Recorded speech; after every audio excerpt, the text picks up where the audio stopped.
이제는 스타벅스가 건물주, 조물주 위에 존재하는 시대는 거의 끝나가고 요즘 제일 많이 망해서 점포 공실이 생기는 게 1순위가 누굴 것 같습니까? 그럼 1층을 채울 수 있는 애는 누구일까요? 밖에 없죠. 공실이 생겨서 임차료가 안 나오면, 임대료가 나한테 안 들어오면 나는 어떻게 되는 겁니까? 망하는 거죠. 예. 모든 스타벅스를 지나갈 때마다 그 사진을 찍어 놓으십시오. 똑같은 매장이 하나라도 있는지 보십시오. 아, 그래요. 아. 다 다를 겁니다. 되게 복잡하죠? 건물주 하는 거 다 포기하는 거 아니야? 네, 안녕하세요. 브릿지입니다. 오늘 주제는 꼬마 빌딩과 그 상가 투자입니다. 최근에 정부의 고강도 주택 시장 규제로 이 꼬마 빌딩이나 상가 투자에 관심 있는 분들이 굉장히 많습니다.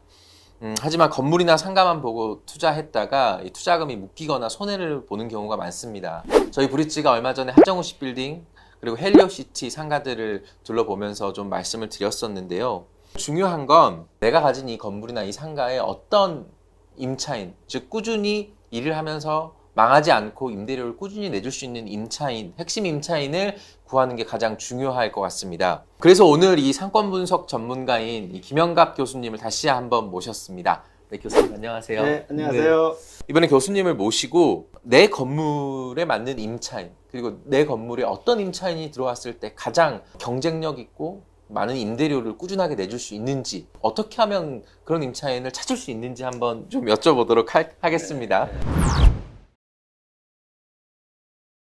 핵심 질문 들어가기 전에 요즘이 꼬마 빌딩이나 혹은 상가 투자하고 싶어 하시는 분들이 많은데 지금 분위기가 좀 어떤지, 코로나19도 있잖아요. 그래서 분위기가 어떤가요? 요즘 상가 분위기 사실은 뭐 아파트나 이런 쪽에 약간씩의 어려움이 생기니까 관심들은 많이 높아지는 것 같습니다. 그런데 이제 우리가 관심이 높은 것과 실제로 투자해서 수익률을 높이는 것과는 또 다른 문제이죠. 사실은 아주 밝다고 볼 수는 없습니다. 갈수록 어려워질 것 같고요. 아마 여러분이 지금 시장에서 보시면 주변에 상가 공실들이 계속 늘어나고 있지 않나요? 맞습니다. 그렇죠. 상가 공실이 계속 늘어나고 있고요.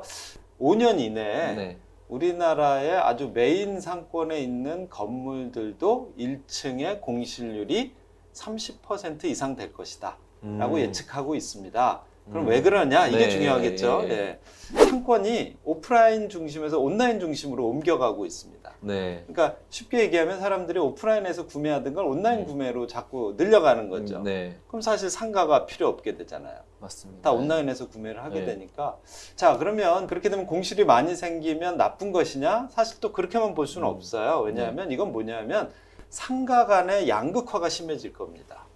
겉으로 볼 땐 어두워 보이지만 실질적으로 능력이 있는 사람은 갈수록 더 많은 돈을 벌 수 있는 기회가 올 것이다. 이렇게 정리할 수 있겠습니다.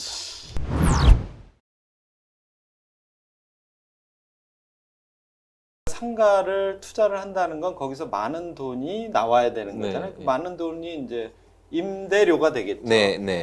나는 임대료를 많이 받아야 내가 수익률이 높아지고 내가 수익률이 높아져야 내 건물의 가치도 올라가는 거니까.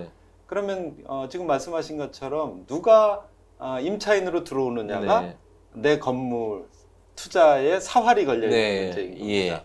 그런 거 고민해 본 적 없을 것 같아요. 아마 이 방송을 보고 계시는 분들도 그냥 저기 좋은 자리야, 저 건물 좋대, 뭐 이러니까 그냥 사는 거지 거기에 누가 들어와서 나에게 어떻게 돈을 벌어줄까 이런 고민 해본 적 없을 겁니다. 이걸 우리가 쉽게 이해하기 위해서 제가 이런 사례를 말씀드리면 좋을 것 같아요. 여러분, 조물주 위에 누가 있다 그랬죠? 건물주입니다. 조물주 위에 건물주. 건물주 위엔 누가 있을까요? 혹시 그 얘기 들어보신 적 없죠? 제가 만들었습니다. 건물주 위에 스타벅스가 있다. 무슨 얘기냐면 그만큼 건물주 입장에서 스타벅스가 들어오면 안정적인 임차료가 나온다. 제가 계산해 드릴게요. 2019년 말 기준으로 스타벅스의 재무제표를 보시면 1조 8천억의 매출을 올렸습니다. 그런데 그 당시에 스타벅스 매장이 한국에 1,300개가 있었습니다. 그럼 여러분 1조 8천억을 1,300으로 나눠 보십시오. 그러면 약 연간 한 매장에서 발생하는 매출액이 14억입니다. 그러면 14억인데 그걸 월로 쪼개면 얼마일까요? 1억 1천만 원 정도 나옵니다. 그러니까 스타벅스가 매장 하나당 평균적으로 1억 1천만 원의 매출을 올리고 있어요. 월. 그럼 거기서 임차료를 얼마를 낼까요? 역시 똑같이 스타벅스의 재무제표를 보시면 매출액 대비 임차료 비율이 나옵니다. 네. 몇 프로일까요? 13%를 네. 임차료로 지불하고 있다고 합니다. 예. 월 스타벅스의 평균 매출액이 1억 1천만 원인데 예. 13%다. 예. 그럼 월세가 얼마죠? 대략 1,400 내지 1,500 예. 정도 나옵니다. 자, 그런데 사실 이런 요지에 있는 건물들의 1층에서 여러분 스타벅스의 규모를 보시면 아시겠지만 작지 않습니다. 네, 규모가 꽤 크죠. 비쌉니까? 스타벅스가 만약에 평균적으로 매장당 월 1,400 내지 1,500의 임대료를 내고 있다. 별로 많지 않아 보이죠. 예. 그럼에도 그런 불구하고 예. 건물주들은 스타벅스를 꿈꾸고 있다는 거죠. 사실은 제가 전화를 엄청나게 많이 받습니다. 제 지인들로부터, 제자들로부터. 네. 건물주들이죠. 예. 교수님, 1층에 스타벅스 좀 유치해 주세요. 예. 네. 그럼 제가 이제 스타벅스하고 친하다고 생각하는 거죠. 예. 그런데 여러분 스타벅스는 절대로 친분에 의해서 들어가지 않는다는 거죠. 그래서 저 농담으로 그럽니다. 내가 아무리 부탁을 해도 네. 절대로 들어오지 않을 것이다. 당신이 전화를 해봐라. 전화를 하면 어떻게 하는 줄 아십니까? 예, 알겠습니다. 그리고 일주일 후에 전화가 옵니다. 안 됩니다. 됩니다. 뭐에 의해서 결정을 했을까요? 상권 분석을 하는 했겠죠. 겁니다. 예. 예. 상권 분석이라는 게 결국 뭔지 아십니까? 우리가 여기 입점하면 월 우리가 목표하는 아까 제가 말씀드린 것처럼 평균적으로 연 14억의 매출액이 나올까? 그리고 월 1억 1천만 원 이상의 매출이 나올까? 안정적으로. 그리고 몇 년 동안 나와야 될까요? 아마 이들은 최소한 10년은 그런 매출액이 나와야 될 거라고 예측이 될 때만 들어갈 겁니다. 예를 들자면 그런 겁니다. 그리고 그들은 13%를 기꺼이 줄 용의가 있다는 거죠. 건물주 입장에서도 보면요. 이게 많은 돈인 건 아닌 것 같지만 여러분 생각해 보십시오. 10년 동안 아주 안정적으로 그런 돈이 들어온다.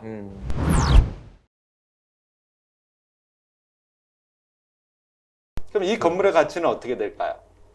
바로 이런 거 아니겠습니까? 이게 바로 우리가 임차인을 지금 보면 여러분들은 제 얘기를 들으면서 또 스타벅스는 좋은 회사야. 네. 우리가 저기 유치해야 되겠어. 이런 착각을 하면 또 안 됩니다.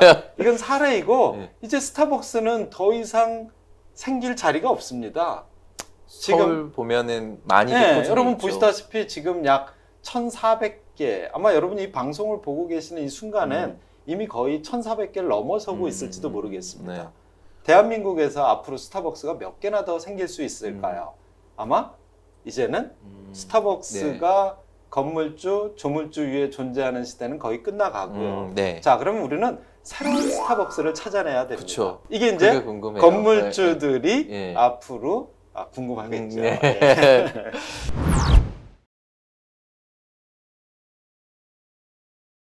경쟁력 있는 임차인을 그렇게 구하려면 뭐부터 시작을 해야 될까요? 뭐부터 시작을 해야 될까요? 사실은 임차인을 먼저 봐서는 안 되고요.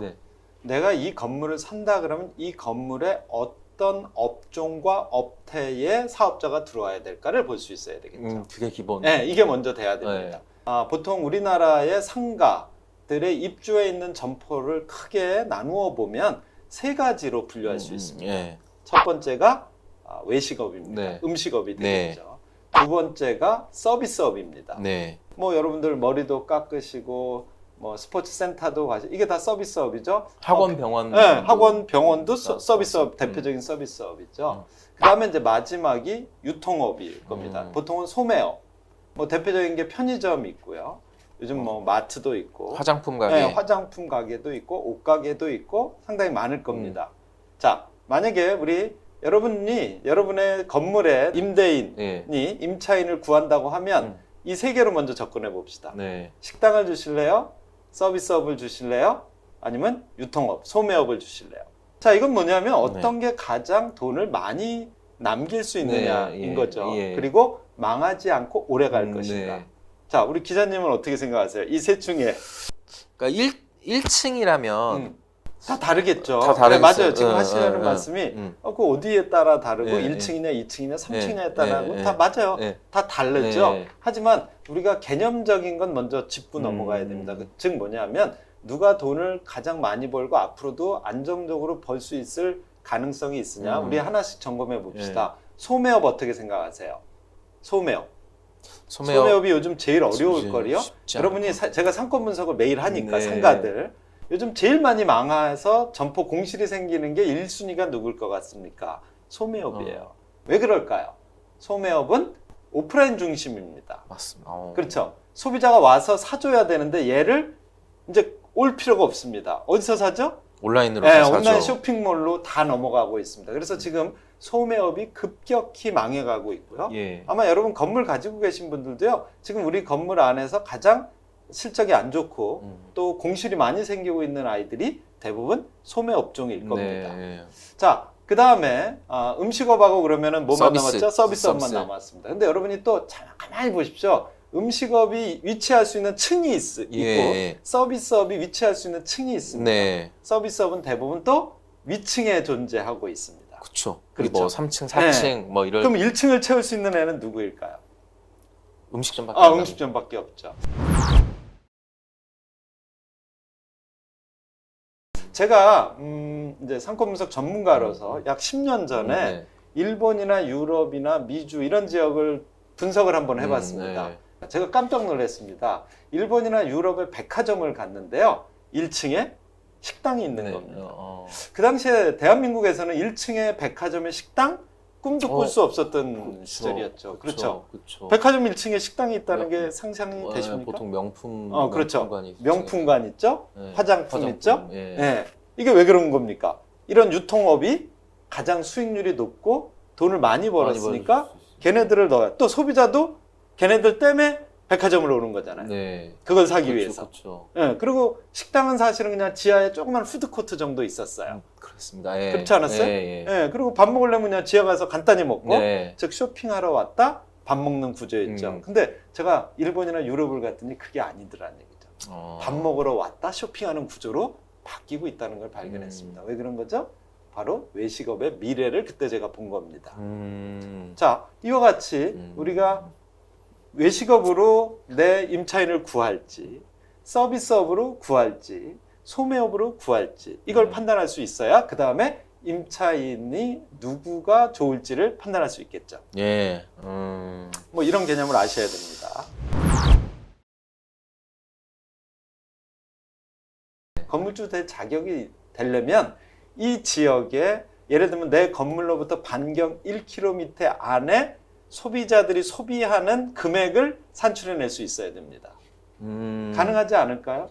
한 달 동안에 이 지역에서 아까 제가 그랬잖아요. 스타벅스가 1년 동안에 1조 8천억이 올리고 이거 제가 계산하는 것처럼 우리 동네 사람들이 반경 1km 안에 이러이러한 가게들이 있는데 커피 전문점에서는 한 달 동안 얼마 소비하고 햄버거 집에 가서는 얼마 소비하고 치킨 배달로는 얼마 소비하고 이거 다 계산해낼 수 있는 시대가 되었습니다. 어떻게 계산할 수 있나요? 우리나라의 상권 분석 시스템이라는 게 계속 만들어지고 업그레이드 되고 있어요. 물론 지금 이걸로 여러분이 원하는 정답이 나온다고는 생각하지 마십시오. 하지만 어렴풋한 아웃라인은 나옵니다. 그러면 그걸 가지고 내가 원하는 정교한 분석을 할 수 있어야 건물주가 될 자격이 생기는 겁니다. 이제 왜냐하면 그렇지 않으면 건물도 잘못 사면 임차인들이 하나도 안 들어와서 공실이 생기고요. 공실이 생겨서 임차료가 안 나오면 임대료가 나한테 안 들어오면 나는 어떻게 되는 겁니까? 망하는 거죠. 그럴 수 있다는 겁니다. 임차인을 그러면 어떻게 구할 것이냐? 이게 이제 아까 얘기한 것처럼 사람을 구하기 전에 업종을 세분화해서 선택할 수 있어야 되겠죠. 사람도 별로 크게 능력이 없고 브랜드도 별로 좋지 않지만 잘 되는 데들도 많이 있습니다. 그건 또 왜 그런 거죠?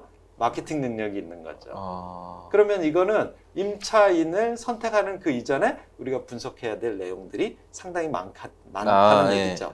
그리고 마케팅이라는 건 또 이런 의미입니다. 저 임차인이 우리 가게 들어와서 그냥 열심히 만들고 열심히 마케팅하면 잘 될 것이다. 이제 이런 생각하시면 안 됩니다. 마케팅은 임차인만의 문제는 아닙니다. 건물주의 문제이기도 합니다.